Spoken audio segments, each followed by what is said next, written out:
দেখুন, আজ আমরা করতে যাচ্ছি ড্রয়িং এর draw block letter using Gothic letter. এটা শুরু করার আগে আমাদের জানতে হবে এটা আঁকতে কি কি প্রয়োজন, কোন ধরনের পেজ প্রয়োজন, কি কি পেন্সিল প্রয়োজন, টাইটেল বক্স কিরকম হবে, এসব আমাদের প্রথমে জানা থাকতে হবে।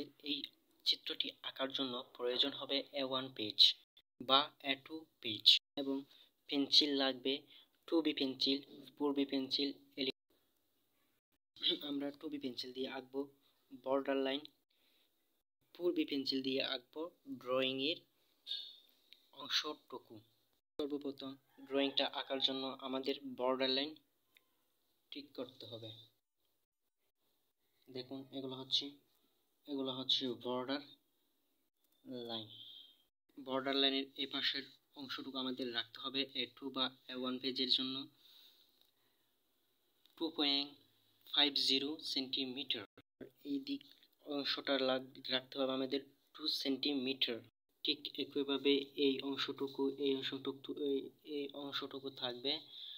আমাদের টাইটেল বক্সটি আঁকতে হবে। বক্সটি হবে এখান থেকে এতটুকু দূরত্ব হবে 6.5 সেন্টিমিটার। এতটুকু হবে 6.5 সেন্টিমিটার। আমাদের টাইটেল বক্সের এদিকে 5 সেন্টিমিটার করে 6টা গড় নিব। এরপর এদিক থেকে 5 সেন্টিমিটার করে 2টা গড়। সেই গড়গুলোর মধ্যে একটাতে হবে রুল, দ্বিতীয়টাতে হবে ডিপার্টমেন্ট, তৃতীয়টা হবে সেমিস্টার, চতুর্থটা হবে সেকশন, পঞ্চমটা হবে সাবজেক্ট নেম, ষষ্ঠটা হবে সাবজেক্ট কোড, সপ্তমটা হবে টাইটেল, অষ্টমটাতে হবে ডেট, নবমটাতে হবে রিমার্কস। এরপর আমরা মূল ড্রয়িং এর দিকে চলে আসব। মূল ড্রয়িং এর মধ্যে চলে আসার পর আমরা এগুলো একটা এরকম বক্স করে আঁকতে হবে। আমার A2 পেজের মধ্যে